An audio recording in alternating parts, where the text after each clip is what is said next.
Okay, it's going to be a review of WWF InsurreXtion 2002. We're just past the 20th anniversary of this show, and so this is a United Kingdom pay-per-view. Normally, I wouldn't review a, UK pay-per-view because in some ways I feel like they were, pretty much glorified house shows.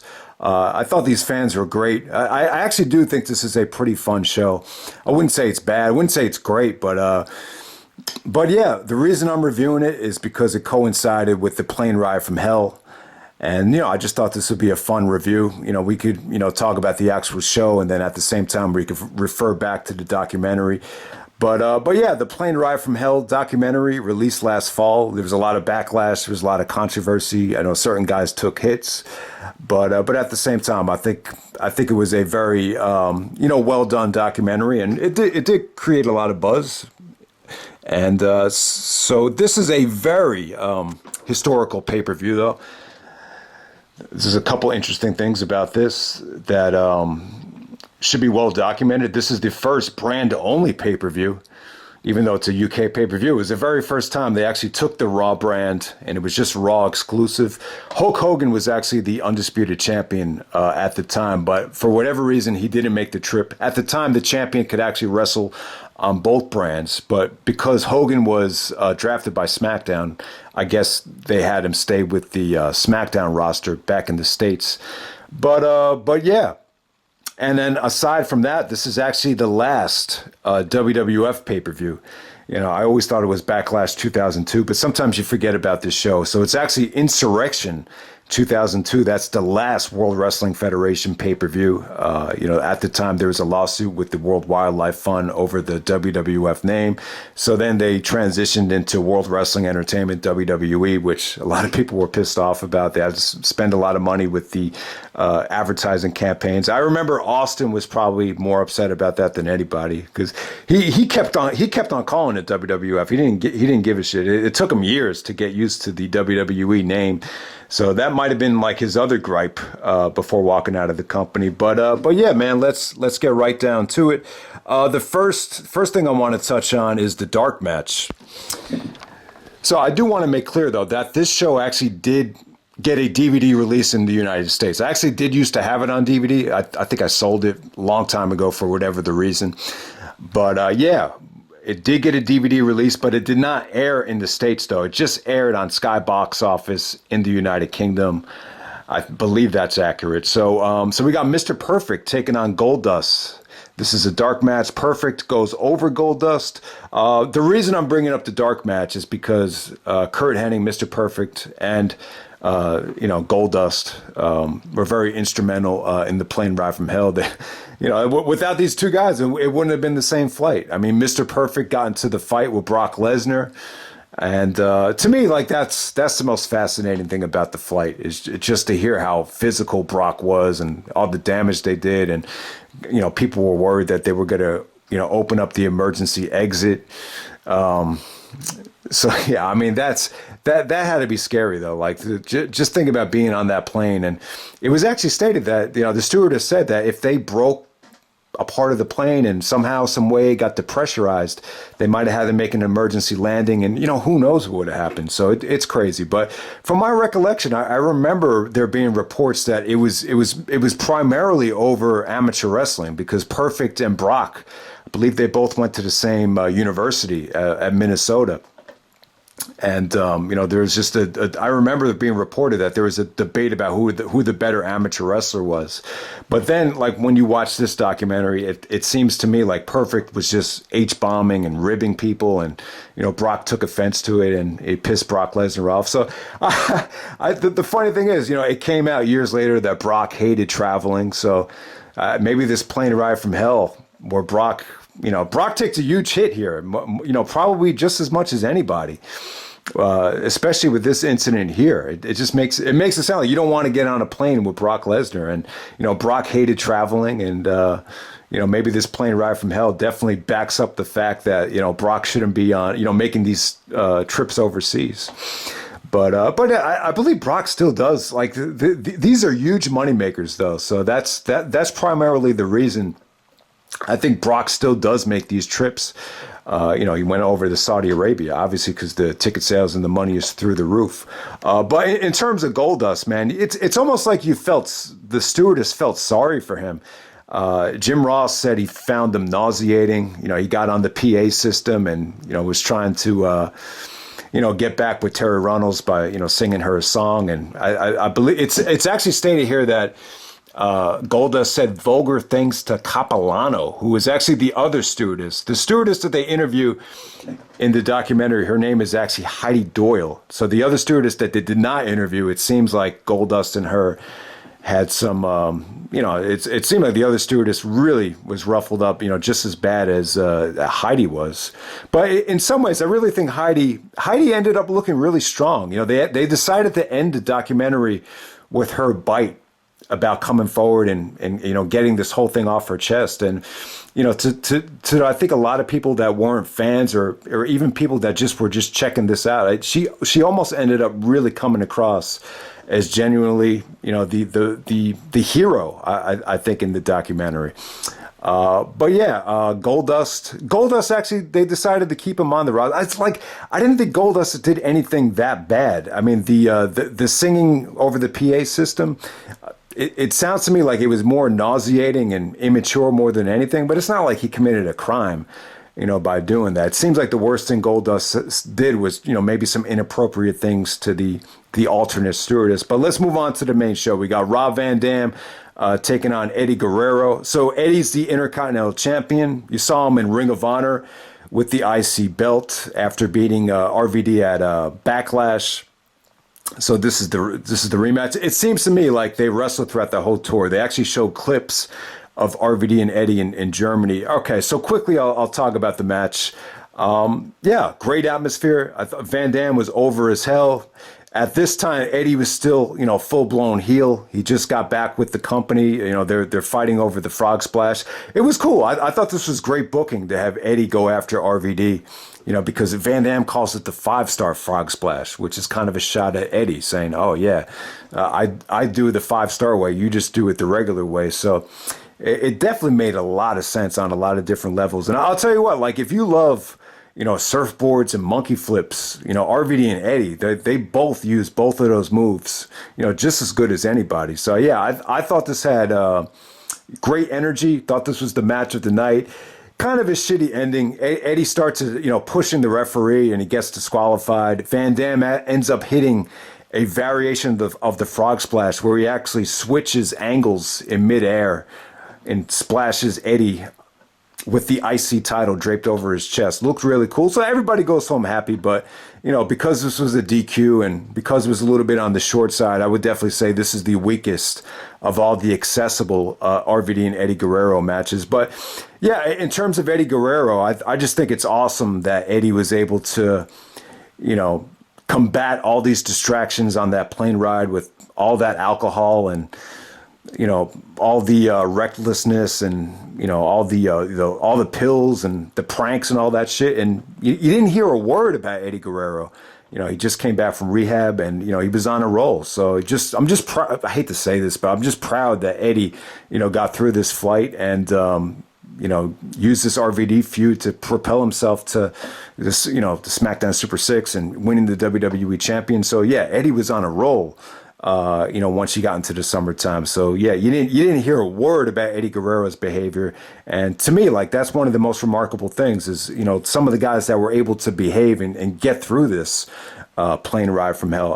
Okay, so Rob Van Dam ended up looking pretty good in the documentary. He seemed like he was a little bit embarrassed by the behavior and, he seemed a little bit disgusted by what Flair was doing and everything. And he did talk about the H-bombing. It was very, I would say Van Dam was very honest about, the way a lot of guys would drug girls into, having sex with them and all that stuff, about how this was, stuff that was going on, not just in wrestling, but it was going on back in the day. So Van Dam, I thought he came off good. I definitely would say that he kind of came off like he was the, voice of reason throughout the whole documentary. I think that's a good way to sum it up. But at the same time, Van Dam was a little bit, I want to say this. I actually have an article here from Inside Wrestling where he did say that they did a great job with the editing process because he sat down with them for a whole hour, but they kind of, used certain sound bites, chose a narrative, and tried to get the best out of it. So it does seem to me like he wasn't exactly happy with the whole way he was presented here. So let me just read you a little bit of an excerpt from this RVD interview. It was actually from Inside Wrestling. I'll try to go through it as quickly as I can because this could be very boring, but I should probably do the RVD impersonation just to make it more entertaining. So when I watched the whole thing, no, I'm not going to do that, but all right. So when I watched the whole thing, of course, I was watching to see what I said because you don't have any idea of what the whole show is when they're interviewing you. Okay, so, and then he says this, specifically, I said that I saw Ric Flair crowding the flight attendant and the actual words of me saying, trying to make her touch him and stuff. That was so incriminating because I had no idea the whole thing was going to be about his schlong and him doing the helicopter, whether he did do it or not. Then the sexual thing, I didn't know about that at all. I was thinking more kind of just like when somebody thinks they are sexy and they are dancing on you, like, the whole, I know you want to touch me, that whole kind of vibe. But it wasn't the way that it came across. So I noticed that right away. That kind of made me laugh, and I knew that. But I figured that some people, when you tell them that, then they would understand. But some people still don't. They think when you're backtracking now and going back on the things that you've said. But at the same point, you got to realize that people are limited. So you get a lot of that, and they choose to tell the story one way, and then they use all the supporting footage that they could. So that was a good production job. So that's how Van Dam feels about it. So, I mean, it's just the way it is. I mean, you can't use every single soundbite. So it seems to me like he was a little bit, frustrated with, certain bites that they used. But ultimately, I thought RVD came off great. So that's just a little interesting side note. But yeah, let's move on to the next match. We got Trish Stratus and Jacqueline taking on Molly Holly and Jazz in the tag team match. Okay, so before the match, Terry Runnels actually does an interview with Molly and Jazz, and Molly is just totally shooting down Trish for the fake tits and the exposing sexuality, and she was saying that she's a virgin, she's pure and wholesome, and she doesn't have to lower herself to that kind of smut. And then Terry takes offense to it and says, I think you're jealous of us. I think you're jealous of me because I'm proud of my body. So Terry actually takes off her shirt, and you see her really sexy tanned stomach, her really big fake tits. She's got an awesome body, she really does. But when you do this, though, you really, you definitely invite the opposite sex to, raise an eyebrow. I'll definitely say that. So yeah, Terry exposed herself, and yeah, she seemed like they, if you look back at this whole weekend, they even show a promotional thing where I guess the WWE was actually having a fundraiser with bidding on certain WWF merchandise like signed chairs and belts and stuff like that, and Terry was actually there, and once again she was exposed. So I just think this about Terry. I love Terry. I think she's sexy as hell, but a lot of times when you consistently dress like that and lead other guys on, especially when you're in a locker room filled with testosterone, fully loaded, jacked up guys that are, haven't gotten laid since they've been on the road. I mean, you're going to probably deal with some of the stuff that she dealt with over the years, and, the stuff that she dealt with Brock. This is probably, I'm sure this was not, foreign territory to, a lot of the stuff that Terry had to go through. So, yeah, in terms of the female tag, I actually thought it was a lot of fun. I thought Trish and Molly actually had a really good feud. I thought this was a solid core of women's wrestling. I think even when you compare this to what was going on in Backlash '99, I think the women's division, made huge strides at this particular time. I thought, they were trying to promote Jazz like she was a female Mike Tyson. Jacqueline, had breast implants as well, and she wasn't afraid to, get sexual. You remember some of the stuff that she did with Sable. So it was a nice contrast, in the styles of both tag teams. Yeah, I thought this was solid stuff. Solid work for the women.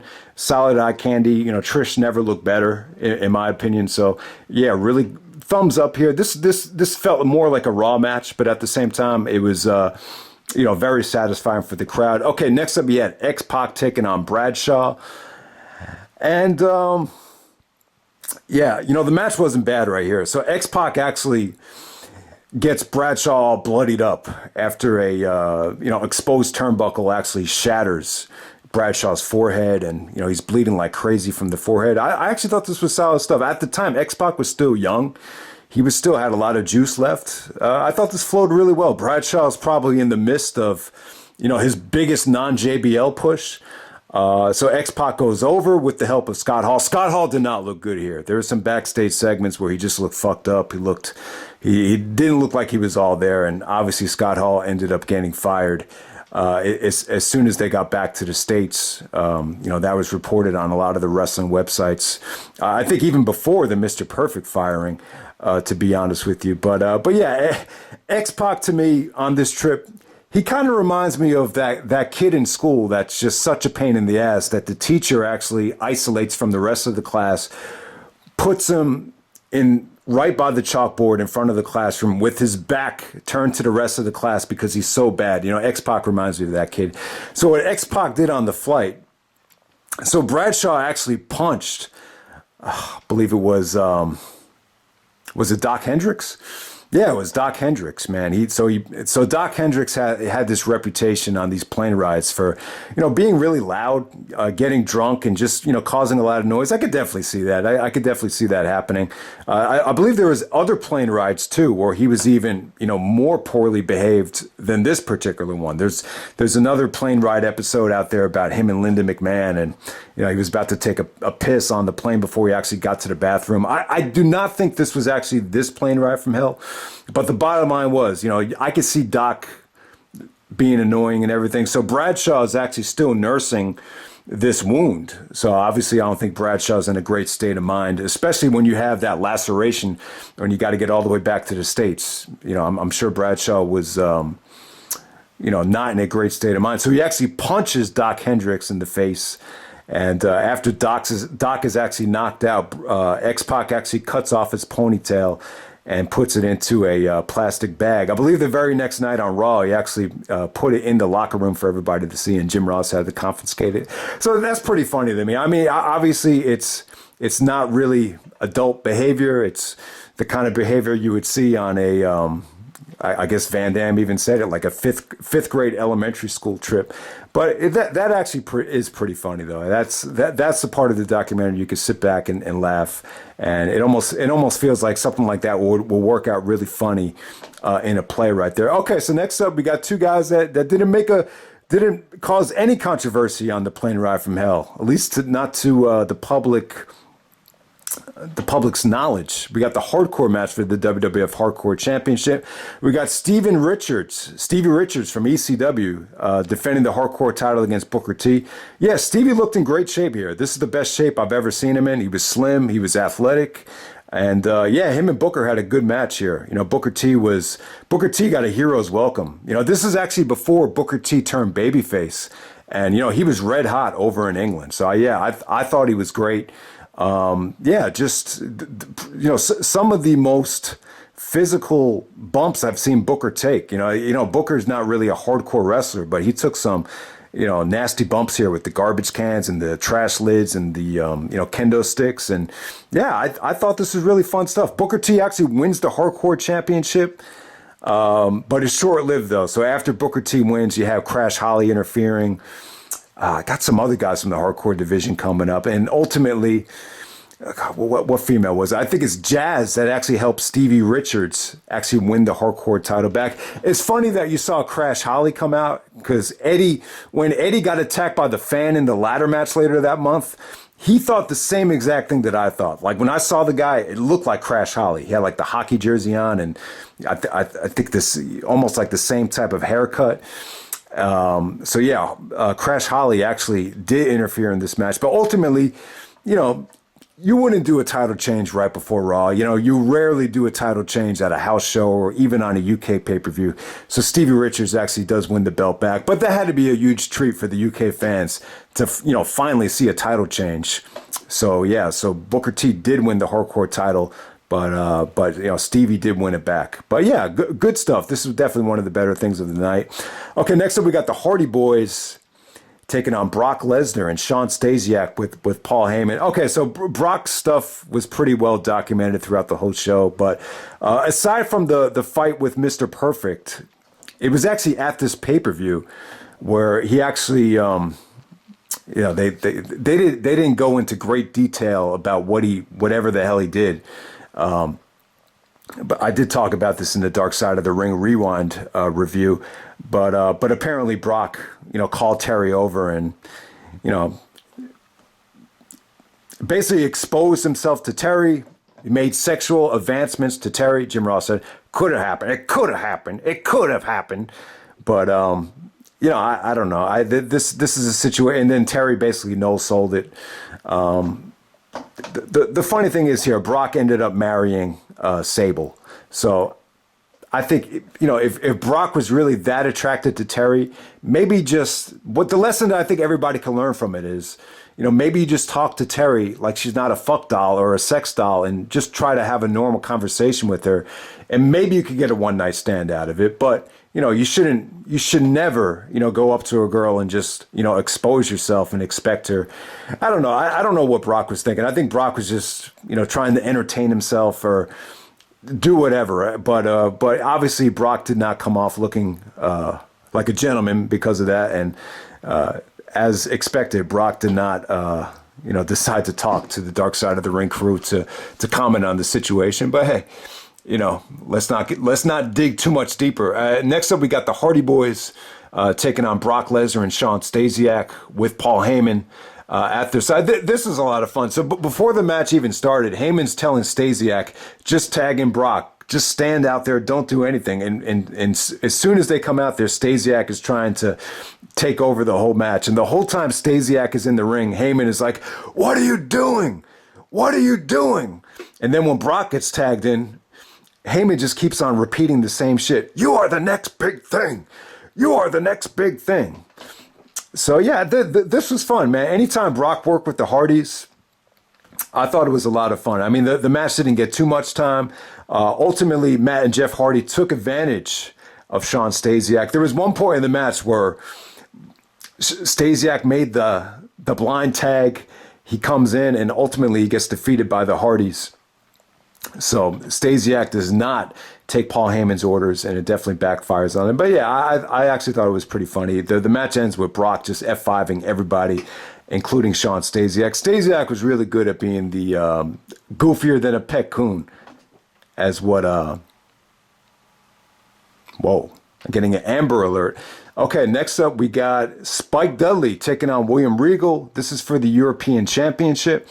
Okay, so this is my one thing here, and I hate it when WWE does this, and I know they do it from time to time. Another example of this would be Jericho in Montreal, where, you know, Jericho's getting treated like a god by the Canadian fans, and then he has to shit on them and saying, but not here in Montreal. I mean, for as much as I love Canada, do you know how devalued the Canadian dollar is here in Montreal? But this is another case where Regal is ripping the United Kingdom fans to shreds about how he can't stand being around them, and, you know, they're not what they used to be, blah, blah, blah, blah, blah. I don't know. I'm just like, it didn't really work, though. A lot of the fans were still on Regal's side. I just, you know, when you have a hero like William Regal, you know, let him bask in the glory of that fan support. I get why they do it. I understand they want to, you know, stay true to the storylines and everything like that. But yeah, I mean, the one guy that would kind of negate that is like Bret Hart. Bret Hart would be like, these fans love me. These fans love me. Are you serious? I remember one time Bischoff tried to get him to do it. He's like, Eric, I got fans out there that want to see me. I got fans out there that have been waiting for years to see me. I'm not going to do it. So I don't know, but Regal doesn't strike me as a Bret Hart-like kind of guy. Just kind of, you know, very professional, go out there and do whatever it takes, you know, whatever Vince wants. You know, it kind of strikes me as more as that guy. But this is a lot of fun, though. You know, Spike was actually selling an ankle injury We just talked about that Chris Candido nasty ankle situation, but yeah, Spike was just selling it here. They actually the referees actually take off his boot just so they could console the ankle. As he's going back to the locker room, Regal low blows him and starts working on the ankle. Regal gets some pretty good heat here. Not bad heat for Regal, especially considering that he's in the UK. Spike actually does hit the small package.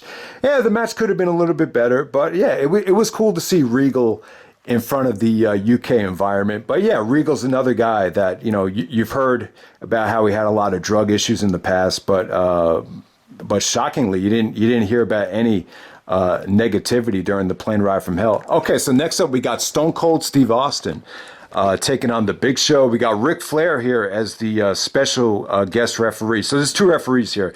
Nick Patrick is actually the main referee. Flair is actually the outside referee to keep the NWO away. So at the time, Flair wanted to prove to Austin that he had his best interest and he wanted to keep NWO away from ringside. So yeah, this was probably, I believe, the very next night, Flair actually turned heel on Austin, and it was an official heel turn. So leading up to the show, Flair actually had Austin team up with Big Show to take on NWO. Big Show actually turns on Austin and joins the NWO. So that was a little bit of a gripe with this show. There was a fan at ringside that actually had NWO subs, NWO bench. Guys like X-Pac and Big Show, kind of watering down the NWO, so to say. But yeah, the match is actually a lot of fun. And I'll tell you, man, I would definitely say Austin was probably more over on this pay-per-view than he ever was in 2002. So when you watch a pay-per-view like this, you're like, man, the what stuff and Austin being over as a babyface, it feels like he's as hot as ever. I mean, the crowd explodes, when he comes out. They're chanting, what? I mean, they're like, Austin was like a machine here. And then in 2002, you get other pay-per-views like No Way Out 2002, and you just say to yourself, man, maybe Austin's losing his magic. But here, I thought they were great. Austin and Big Show, I thought they had a pretty fun match. I think 15 minutes is a bit long for a Big Show match.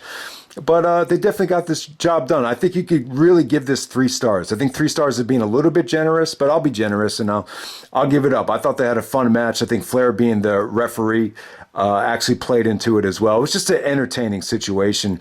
And the fans really made this great too. They were actually chanting, "You fat bastard," to Big Show. I believe Austin Powers, there's a character I think Austin Powers is more of a UK United Kingdom movie, and there's actually a character called Fat Bastard. So they started chanting, "You fat bastard," the Big Show, and then it was funny because Austin really got a kick out of it. He started laughing, so that was pretty funny. Usually in ECW, it's "You fat fuck." You fat fuck. But yeah, I thought this was fun, man. Austin's only weapon was pretty much just straight up punching. There was a sequence where he did go to work on Big Show's legs, but Big Show's so big, it was really tough to make that work. Yeah, Big Show was okay here. He looked a little bit out of shape. I've seen the Big Show look in much better shape. But yeah, the match was pretty fun, though. If you could kind of get past a lot of the slowness when Big Show is controlling the match, I thought it was really fun. It really wasn't. I don't think this was one of the weaker Big Show and Austin matches. Obviously, they wrestled a lot, going back to 1999. But yeah, the match was definitely fun. I wouldn't say it was great. I wouldn't say it was anything, to go out of your way to see. But what really made this fun is just Flair. So Flair actually does. It looks like he takes out a shovel and some kendo sticks and chases Scott Hall and X-Pac away from ringside. Then all of a sudden, Kevin Nash comes out with the Air Jordan 11s. Jordan wore these during the '96 playoffs. They're the black and red patent leather Jordan 11s. I mean, people have died over this shoe. I mean, people have killed for this shoe. It's the most popular Air Jordan. I've never had a pair. But yeah, man, Jordan looked really cool with these when he had the black socks and the black shoes for the '96 finals or '96 playoffs. The Bulls always wore black shoes for the playoffs. But yeah, Nash comes out and actually with the nunchucks takes a stunner from Austin. Austin actually stuns the Big Show. It took two stunners to put away the Big Show. And then Flair, after the match is over, Flair wants to have a beer with him. It's like, Stone Cold, I told you I had your best interests. You're the man, buddy. It felt like Flair called Austin buddy like 3 or 4 times. He keeps calling him buddy. And it's just, it really does feel like he's trying to suck up to him. And at the same time, it seems like Flair is like it seems like there's a little bit of a screw loose with Flair. I don't know if that really ties into what happened on the plane. But yeah, man, ultimately Austin ended up giving Flair the stunner because, Jerry Lawler even made the point. It's like, yeah, you really didn't do your job. You didn't keep Kevin Nash away from ringside. But yeah, man, the whole situation with Austin and Flair, it's a little bit fascinating. Obviously, Austin, you saw him crying at Flair's Hall of Fame speech, and obviously he's got great respect for Flair. But then there's other times where, along with Dusty Rhodes, like he was shooting on him in the ECW interview. He said, "No, brother, you can't do that." He was impersonating Flair, kind of holding him down. And, from what I remember, Austin just wasn't crazy about, Flair playing the Vince McMahon, the owner, keeping him down. So Austin, I don't think he was really on board with this storyline. I don't think it's the sole reason why he walked out. It might have been one of them, but I don't know. But I do think Austin has great respect for Flair as a wrestler. But yeah, I mean, ultimately Flair officially ended up turning heel the next night. And him and Big Show actually did face Austin at Judgment Day. And, Austin's last match on Raw before he walked out was actually a steel cage match with Flair at the Raw and I believe at the house show on June 9th, the house show right before Austin did walk out. So there we go with that. Yeah, and just some final thoughts on the Flair situation. I would just say this with the stewardess. I thought the stewardess came off great. Obviously, Flair, that whole thing with the helicopter, it sounds disgusting. But it just sounds to me, based on what Chioda was saying, the referee, Mike Chioda, he was saying that, back in the day, the stewardesses would, party and flirt and hang out with all the wrestlers on the planes. My take on it is, maybe this is, the initial stages of just things changing. This is a private jet. The stewardesses have nothing to do with these wrestlers. So, it's a situation where Flair was maybe just a little bit behind the times. You've always heard Brett say that Flair was stuck in the 70s with his wrestling style. Maybe that applies to Flair being stuck in the 70s with, how you treat women or, how you treat stewardesses. So it's just something to think about. But yeah, I do want to follow up on Jim Ross. He said, well, how come Flair didn't get fired, or how come there weren't any repercussions towards Flair? And the famous line was, well, I guess Flair was a made man. So, I think Flair's legacy is pretty much set in stone, is pretty much immortalized. I don't think Flair, if AEW or these wrestling companies don't want to use Flair, it doesn't really matter at this point. His daughter is one of the most successful women's wrestlers of all time. So I don't think money's ever going to be an issue for Flair again. But at the same time, it's just I just feel like it was a situation where, the times have just changed. What you could have gotten away with in the 70s, you just can't get away with now. I mean, to me, it doesn't really take away from Flair's legacy at all. Thank God he didn't get fired, though, because I think this run, even though Flair's in-ring work wasn't great, in 2002 and beyond, in some ways, the Evolution stuff, and I'm sure Triple H did protect him. I mean, if they fired Flair, that would have fucked up Triple H's plans with Evolution, as, it's well documented that Triple H, had these plans even before he returned to the WWE, if I'm not mistaken. But, just the whole Flair, the DVD, the Hall of Fame, the farewell, all that stuff really played a huge part into, Flair's legacy and recognizing him as one of the greatest of all time. Had he gotten fired here and never came back, I think it changes his legacy, dramatically, without a doubt. So, and then the main event, we got Triple H taking on The Undertaker. No championship on the line. Like I was saying, guys, Hulk Hogan is the undisputed champion.